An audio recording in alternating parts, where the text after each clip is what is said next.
graça e a paz em nosso curso básico de vida cristã. Estamos no livro 10, os Evangelhos, capítulo 5, o Evangelho de Lucas, parte 1. Mas no tópico 1, nascimento e crescimento de Jesus, foi tratado os seguintes assuntos: qual é o autor e o tema do terceiro evangelho? Qual é a cidade onde Jesus viveu a maior parte de sua vida antes de começar o seu ministério? E hoje, no tópico 2, a tentação de Jesus. Mas observe, o diabo é um adversário sagaz. Não há limites para a sua malignidade, né? Lá em Lucas, no capítulo 4, versículo 2, registra que ele tentou a Jesus durante o período de 40 dias. Lembre-se, Cristo não foi tentado somente no final do seu jejum, mas foi durante o jejum. Mas a Bíblia pouco fala do que aconteceu no deserto, a não ser que Cristo foi tentado pelo diabo, que ele nada comeu durante aqueles dias, ao fim dos quais teve fome. Em Marcos 1,13, diz mais: estava com as feras, mas os anjos o serviam, né? Agora, cheio do Espírito Santo, Cristo estava pronto para iniciar o seu ministério. Era mista a experiência do deserto, lugar solitário, no sul da Palestina e ao lado do Mar Morto. Mas observe, manda que essas pedras se transformem em pão. Esta foi a primeira tentação. Havia no local, segundo comentadores, pedras calcárias e até parecida com pães. Satanás acreditava que, vencido pela fome, Jesus cederia à tentação. Era uma tentação na esfera do que é físico, material.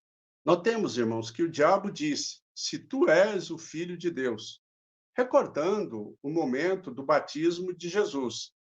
Assim, ele acreditou que Jesus procuraria fazer jus a tal afirmativa paterna divina.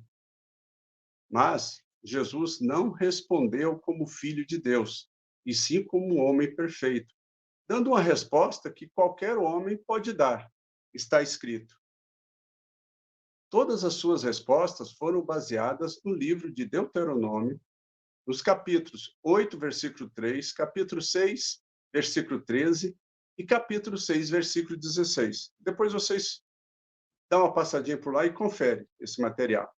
Então, nessa fase da tentação, Jesus mostrou que o pão que perece não pode alimentar a alma, pois esta só é alimentada e se sente satisfeita com a palavra de Deus. A segunda tentação, incitar a Jesus a uma demonstração sensacionalista. Ele deveria se lançar do pináculo do templo abaixo. Mas observe, o pináculo é o ponto mais alto de uma construção, né? O templo ficava próximo ao vale de Cedron. Do pináculo do templo até o fundo do vale, era uma altura aproximada de uns 150 metros. A terceira tentação desperta em Jesus a concupiscência de governo. Jesus receberia a glória e o poder dos reinos mundiais. Entenda esse ponto, amados. A missão para a qual ele viera seria comprometida por apenas um pequeno gesto: se prostrado, me adorares. Era um apelo à ambição. A intenção do diabo era destruir a vida de confiança que Jesus tinha em Deus, o Pai, e de fazê-lo fugir da cruz, único meio estabelecido por Deus para reconduzir o homem a ele. Uma vez mais, Cristo menciona as Escrituras, com segurança, guardando em seu coração a vontade de Deus e produzindo em seus lábios a palavra de Deus. Jesus sofreu tríplice tentação, no corpo, na alma e no espírito, mas a todas ele venceu. Assim, o inimigo afastou-se por algum tempo. Mas observe, frequentemente os filhos de Deus são tentados. O diabo está sempre pronto para tirar proveito das fraquezas do homem, na concupiscência da carne, na concupiscência dos olhos ou na soberba da vida. Ele faz seus apelos astuciosamente, até mesmo citando as Escrituras, como nós vimos na tentação de Cristo. Mas, se ao ser tentado, o Filho de Deus se preocupa em observar a vontade de Deus e a sua palavra, o inimigo sairá derrotado. Amém? Em visita à sua terra natal, entrou no sábado na sinagoga, segundo o seu costume, e levantou-se para ler, como diz lá em Lucas, capítulo 4, versículo 16. A sinagoga tinha uma tríplice finalidade: adoração, educação e governo da vida civil da comunidade. Era administrada por anciões, aos quais era dada autoridade para exercer disciplina e punir seus membros. Cabia ao assistente da sinagoga apresentar os rolos das escrituras para serem lidos, os quais eram depois guardados numa arca. Era, pois, necessário um intérprete competente para parafrasear e explicar a lei e os profetas para o aramaico. É evidente que Jesus estava qualificado para tanto.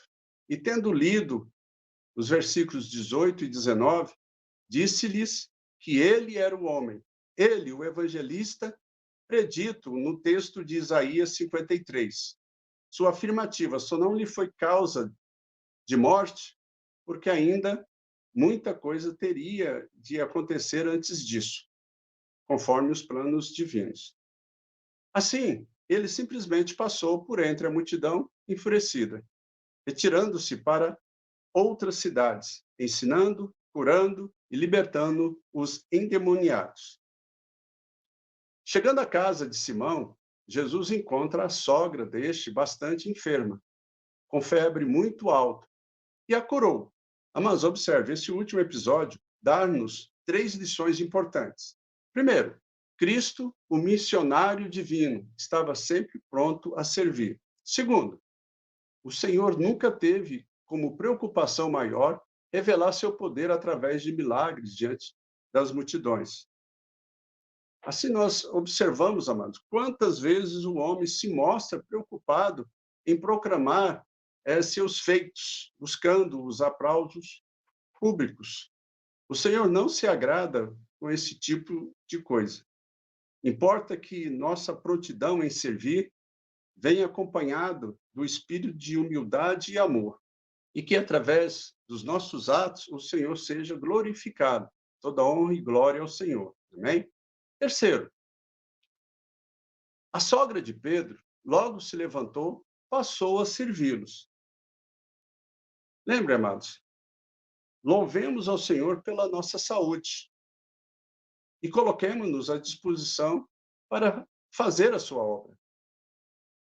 Lá em Lucas, no capítulo 6, versículo 12 a 16, relata um passo importantíssimo no ministério de Jesus, a escolha dos 12 apóstolos. Isso após uma noite inteira de oração. Olha a orientação que nós temos aqui.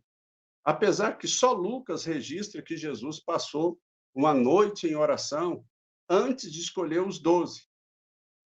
Nisto, Jesus é o nosso exemplo maior do quanto é importante o crente buscar a Deus em oração antes de tomar qualquer decisão. Amém? Então, vemos no 9º capítulo o Senhor dando instruções aos 12 e enviando-os a pregar, a curar e a exercer autoridade sobre os demônios. Vamos entender essa parte. Eles saíram desprovidos de alimento e dinheiro, que qualquer ser humano acharia indispensável para efetuar missão de tal porte. Sem dúvida, os apóstolos teriam que ficar na mais completa dependência de Deus. Nos dias de Jesus, não havia qualquer meio de comunicação. Seria, então, 12 homens falando em nome de Jesus, levando sua mensagem de salvação. E para nós encerrarmos, entrando na cidade de Naim, o Senhor, juntamente com seus discípulos, encontra uma desolada viúva, lamentando a morte de seu único filho. Mas observe, aqui é Cristo cheio de compaixão, mesmo sem que aquela pobre mãe a ele recorresse. Ele restaurou a vida daquela criança. Vamos entender isso. Deus responde aos nossos desejos, nossas necessidades, mesmo quando não ousamos pedir-lhe, julgando ser impossível o seu atendimento. mas o Senhor está de olho, o Senhor está nos acompanhando, Ele está na nossa frente. E Ele está com o braço estendido e as mãos abertas sobre as nossas vidas. E Ele nos socorre nesses momentos. Amém? Então, na próxima aula, capítulo 6, o Evangelho de Lucas, parte 2. Tópico 1, as parábolas no Evangelho de Lucas. Qual a parábola proferida por Jesus em Lucas que figura Israel na sua rejeição? O que a parábola do bom samaritano figura? Amém, amados? Então, observe a profundidade dos evangelhos, né?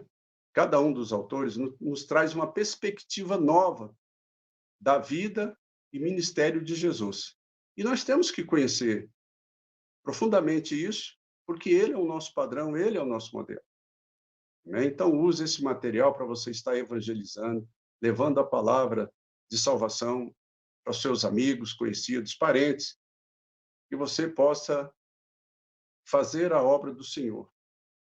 Amém? Se você gostou, deixa aí o seu like. Se você tiver alguma dúvida, vai ali nos comentários, deixa a sua pergunta, nós estaremos respondendo, né? E vamos juntos fazer a obra do Senhor até que Ele venha buscar a sua noiva, a igreja. Que Deus abençoe a todos e até a próxima aula.